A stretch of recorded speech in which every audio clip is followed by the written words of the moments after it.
Hello students, I am Hardik Sheta from Saraswat International Academy, Vapi.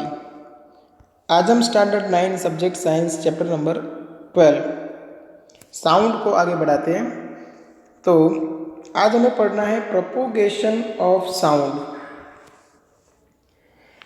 Sound है वो आगे कैसे बढ़ता है, ठीक है। तो उसके लिए एक दो चीज़ें हम समझ लेते हैं कि साउंड को प्रोपोगेट होने के लिए एक मीडियम की ज़रूरत होती है। अब सपोज कोई एक इंसान यहाँ से बोल रहा है, ठीक है, तो यहाँ पे हमें ये तो पता चल गया कि एयर पार्टिकल है उसके अंदर कुछ डिस्टरबेंस प्रोड्यूस हुआ। मतलब यहाँ पे कोई एक एयर पार्टिकल्स के एक लेयर है, उनके अंदर कुछ डिस्टरबेंस प्रोड्यूस हुआ। अब ये तो फिक्स है कि यहाँ पे जो पार्टिकल ने साउंड रिसीव किया, ये पार्टिकल खुद चल के तो आगे जाएंगे नहीं कहीं पे, है ना। पार्टिकल्स है वो अपनी पोजीशन पे फिक्स रहते हैं। तो फिर होता क्या है, तो ये जो मीडियम है ये मीडियम होना चाहिए इलास्टिक। इलास्टिक मीडियम का मतलब समझो, कैसे स्प्रिंग होती है, तो स्प्रिंग को हम क्या करते हैं, जब उसको नीचे की ओर खींचते हैं और छोड़ देते हैं तो वो अपनी पोजीशन में वापस आने की ट्राई करती है। तो अगर मीडियम के पार्टिकल अपनी पोजीशन से थोड़ा दूर की ओर डिस्प्लेस हुए और अपनी पोजीशन पे वापस आ गए तो इजीली साउंड ट्रैवल कर सकता है। अब उसके लिए हम एक चीज़ समझते हैं कि सपोज एयर है, उसका मीडियम अलग अलग पार्टिकल से बना हुआ है। एक पार्टिकल यहाँ पे, एक यहाँ पे, एक यहाँ पे, एक यहाँ पे, एक यहाँ पे, एक यहाँ पे, एक यहाँ पे, एक यहाँ पे, एक यहाँ पे, ठीक है। अब ये सारे पार्टिकल्स को मैंने क्या किया हुआ है, एक रस्सी से ऐसे लटकाया हुआ है समझो। जो मैं यहाँ पे एक्टिविटी करके दे रहा हूँ वो आप थोड़ा समझो। सिर्फ साउंड कैसे ट्रैवल करता है वो हमें यहाँ पे समझना है। अब देखो साउंड वेव्स को तो हम देख नहीं पाते, है ना, फिर भी हम यहाँ पे समझने की ट्राई करेंगे कि साउंड कैसे ट्रैवल करता है। तो ये रस्सी से बांध दिए, चलो सबको, सब अपने जो मीन पोजीशन है उसके आसपास ऑसिलेट कर सकते हैं, मतलब आगे पीछे हो सकते हैं, ठीक है। अब मान लो ये थोड़े नज़दीक नज़दीक है, ऐसा समझ लेते हैं, और इसको मैंने धक्का दिया। अब एक को मैंने धक्का दिया तो क्या होगा, ये यहाँ से अपनी पोजीशन से डिस्प्लेस हुआ, ये दूसरे को धक्का मारेगा और खुद अपनी पोजीशन पे वापस आ गया, है ना। तो अभी दूसरा है वो मोशन में आएगा, दूसरा है वो आगे वाले पार्टिकल के ऊपर धक्का लगाएगा और खुद धक्का देके वापस आ गया। तो एक ऐसी पूरी एक सीरीज बनेगी जो आगे बढ़ेगी। अब ये जो थर्ड पार्टिकल है, थर्ड पार्टिकल भी यहाँ पे मोशन में आया, आगे वाले को धक्का लगाया और खुद वापस आ गया। तो ये सब लोग क्या कर रहे हैं, जो मैंने यहाँ पे फोर्स अप्लाई किया था वो फोर्स की इफेक्ट इसके ऊपर हुई, उसने फोर्स इसको ट्रांसफर कर दिया, खुद वापस आ गया, फिर इसने फोर्स इसको ट्रांसफर कर दिया, खुद वापस आ गया, फिर इसने फोर्स उसको ट्रांसफर कर दिया, फिर वापस आ गया। ये उसको फोर्स, ये उसको, ये आगे वाले को, ये आगे वाले को, सब लोग जो उनके अंदर पहले डिस्टर्बेंस क्रिएट हुआ था वो डिस्टर्बेंस को आगे फॉरवर्ड कर रहे हैं और खुद अपनी ही पोजीशन पे वापस आ रहे हैं। तो यहाँ पे डिस्टर्बेंस कैरी फॉरवर्ड हो रहा है, सेम वे से ही यहाँ पे भी कुछ ऐसा ही होगा। यहाँ पे भी ये जो एक लेयर आपको दिख रहा है, दूसरा लेयर है, तीसरा, ऐसे एयर के लेयर्स होंगे, एक दूसरे को धक्का मार के वापस आ जाएंगे। मतलब जो आपने अपना गला वाइब्रेट करा के जो डिस्टर्बेंस क्रिएट किया था वो डिस्टर्बेंस है वो कैरी फॉरवर्ड होगा और आगे बढ़ेगा। खुद पार्टिकल्स है वो अपनी पोजीशन चेंज नहीं करेंगे, वो पार्टिकल्स अपनी ही पोजीशन पे रहेंगे। चलो, तो अभी थोड़ा बहुत आपको समझ में आया होगा कि यहाँ पे साउंड कैसे ट्रैवल करता है, ठीक है। चलो, अब टेक्स्ट बुक का हम वर्ड टू वर्ड पढ़ लेते हैं। यहाँ से है ना बाकी हमारा।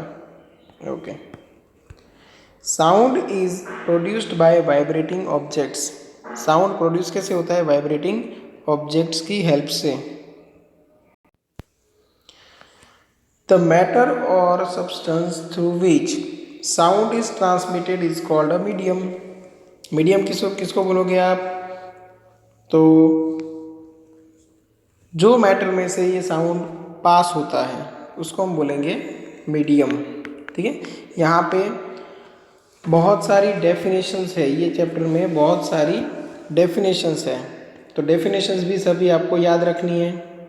तो ये भी एक डेफिनेशन है, द मैटर और substance through which sound is transmitted is called a medium. It can be solid, liquid और गैस। सॉलिड, लिक्विड या गैस कोई भी मीडियम हो सकता है। Sound moves through a medium from the point of generation to the listener. जहाँ से sound generate हुआ वहाँ से स्टार्ट करके लिसनर तक वो ट्रैवल करेगा। When an object vibrates it sets the particle of the medium around it vibrating. जब कोई ऑब्जेक्ट वाइब्रेट होता है तो उसके सराउंडिंग में जितने भी पार्टिकल्स हैं उन सबको वो वाइब्रेट कराएगा। The particles do not travel all the way from the vibrating object to the ear. जैसे मैंने आपको बताया था कि पार्टिकल है वो अपनी पोजीशन से साउंड को लेके नहीं जाते, वो सिर्फ क्या करते हैं, अपने अंदर जो डिस्टर्बेंस आया है उसको आगे वाले पार्टिकल्स को शिफ्ट करके वो खुद वापस आ जाते हैं। इसलिए यहाँ पे लिखा है, देखो, a particle of the medium in contact with the vibrating object is first displaced from its equilibrium position. It then exerts a force on the adjacent particle. नज़दीक वाला जो particle है उसके ऊपर force लगाएगा, as a result of which the adjacent particle gets displaced from its position of rest. After displacing the adjacent particle, the first particle comes back to its original position. जो मैंने आपको वो balls में दिखाया था वही, कि एक पार्टिकल है उसके ऊपर डिस्टर्बेंस क्रिएट किया गया, फिर वो पार्टिकल आगे वाले पार्टिकल के ऊपर एक फोर्स लगा के अपनी मीन पोजीशन पे, अपनी उसी पोजीशन पे वापस आ जाएगा, और जो नेक्स्ट पार्टिकल है वो अभी डिस्प्लेस होगा। This process continuous in the medium till the sound reaches your air. ठीक है, ये प्रोसेस कब तक चलेगी? जब तक जो साउंड है वो हमारे कानों तक पहुंच जाए तब तक। The disturbance created by a source of sound in the medium travels through the medium and not the particle of the medium. ये खास ये स्टेटमेंट याद रखना है।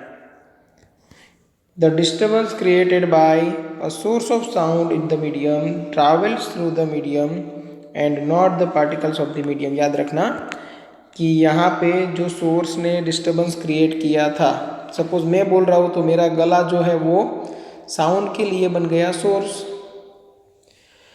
तो सोर्स ने जो डिस्टर्बेंस क्रिएट किया था वो डिस्टर्बेंस आगे बढ़ रहा है, पार्टिकल्स नहीं, पार्टिकल्स अपनी पोजीशन पे ही है। A wave is a disturbance that moves through a medium when the particle of the medium set neighboring particle into motion. Okay? They in turn produce similar motion in others. एक particle दूसरे में, दूसरा particle तीसरे में, same motion है वो एक दूसरे में प्रोड्यूस करते जाएंगे। The particles of the medium do not move forward themselves. Particle खुद आगे नहीं जाते, but the disturbance is carried forward.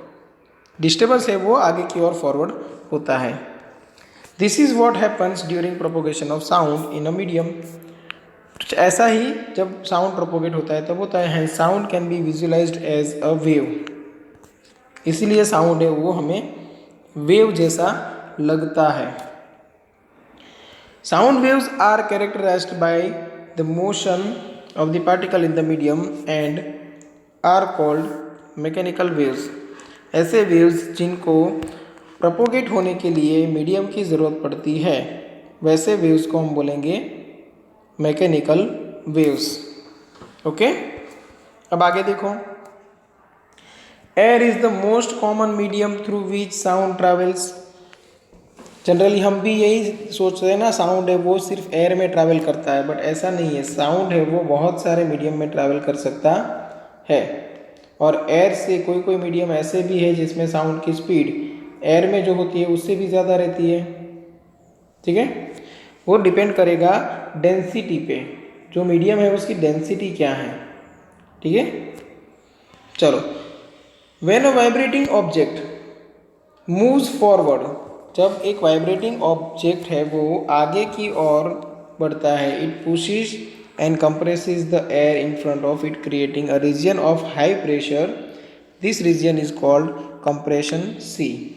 देखो यहाँ पे आपको दिखाया है एक ट्यूनिंग फॉर्क है जिसको रबर बैंड के ऊपर मार के वाइब्रेशन क्रिएट कराया। जब ये फॉर्क आगे बढ़ेगा तब जो आगे वाली एयर है वो देखो कंप्रेस हो जाएगी, इसलिए छोटे से वॉल्यूम में बहुत सारे पार्टिकल से देखो। और कंप्रेस हो गई मतलब क्या आया, हाई प्रेशर। हाई प्रेशर बोल सकते हो, हाई डेंसिटी बोल सकते हो। डेंसिटी को हम रो से डिनोट करते हैं, अदरवाइज आप डेंसिटी ऐसे लिख दो चलेगा। तो जहाँ पे जो सोर्स है वो फॉरवर्ड डायरेक्शन में मूव हुआ, क्योंकि सोर्स जब वाइब्रेट होता है तब फॉरवर्ड भी मूव होता है, वापस बैकवर्ड भी आएगा, और बैकवर्ड आने के बाद वापस फॉरवर्ड जाएगा। तो ये आगे पीछे होता रहता है, इसीलिए तो वाइब्रेशन क्रिएट हुआ। बट उसमें से हम एक छोटा सा पार्ट देख रहे हैं कि जहाँ पे हम मान लेते हैं कि चलो ये वाइब्रेशनल पार्ट जो सोर्स है वो आगे की ओर फॉरवर्ड हुआ, तब ये उन्होंने ये रीजन क्रिएट किया जहाँ पे एयर पार्टिकल्स है वो कंप्रेस हुए, इसलिए कंप्रेशन है। वहाँ पे हाई प्रेशर क्रिएट हुआ, हाई डेंसिटी भी क्रिएट हुई, क्योंकि डेंसिटी का फॉर्मूला क्या होता है, मास अपॉन वॉल्यूम। तो देखो यहाँ पे वॉल्यूम डिक्रीज हुआ, ये दब गया ना पूरा, वॉल्यूम डिक्रीज हुआ इसलिए डेंसिटी इंक्रीज हो गई। ठीक है यहाँ तक, चलो अभी आगे। जब ये वापस जाएगा तो जो नेबरिंग एयर है वो रिलैक्स होगी, रिलैक्स होगी तब ऐसा कुछ आएगा, रेरिफ्रैक्शन। रेरिफ्रैक्शन मतलब एक्सपांशन, एक्सपांशन मतलब यहाँ पे एयर रिलैक्स हो गई, पार्टिकल्स है वो एक दूसरे से दूर दूर हो गए। तो ये जो रेरिफ्रैक्शन आया उसको हम बोलेंगे लो प्रेशर या तो लो डेंसिटी। तो कंटिन्यूस आप बोल सकते हो high pressure low pressure, high pressure low pressure की एक पैटर्न बनेगी और वो पैटर्न आगे बढ़ती रहेगी, और वैसे हम बोल सकते हैं कि साउंड है वो ट्रैवल कर रहा है। This compression starts to move away from the vibrating object. अब ये कंप्रेशन देखो, ये कंप्रेशन जब यहाँ पे आगे बढ़ेगा तो नेक्स्ट फिगर क्या होगी सोचो, ये जब ट्यूनिंग फॉर्क वापस आएगा तब यहाँ पे डेंसिटी लो हो जाएगी, और यहाँ पे जहाँ पे लो डेंसिटी थी वहाँ पे क्या हो जाएगी, हाई डेंसिटी, और यहाँ पे वापस लो डेंसिटी, फिर वापस हाई डेंसिटी। तो मतलब क्या है कि ये कंप्रेशन है वो इधर फॉरवर्ड हुआ, ये रेरिफ्रैक्शन है वो इधर फॉरवर्ड हुआ, ये कंप्रेशन है वो इधर फॉरवर्ड हुआ, तो ये आगे बढ़ा डिस्टर्बेंस, और यहाँ पे नया रेरिफ्रैक्शन जनरेट हुआ, क्योंकि ये जो ट्यूनिंग फॉर्क था वो पीछे की ओर गया, तो यहाँ पे एक्सपांशन हुआ। तो ऐसे ही नए नए वेव्स जनरेट होते जाएंगे एयर में, ये ट्यूनिंग फॉर्क है वो नए कंप्रेशन एंड रेरिफ्रैक्शन को छोड़ता जाएगा, और ये कंप्रेशन रेरिफ्रैक्शन एक दूसरे की हेल्प से आगे बढ़ेंगे। देखो ये कंप्रेस हुआ है तो नेक्स्ट टाइम क्या होगा, ये एक्सपांड होगा।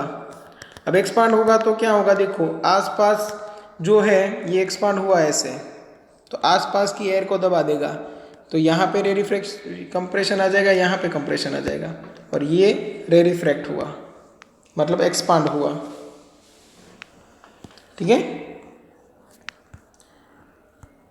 चलो। When the vibrating object moves backward, it creates a region of low pressure called rarefaction R, as shown in figure. As the object moves back and forth rapidly, a series of compressions and rarefactions is created in the air. These make the sound wave that propagates through the medium.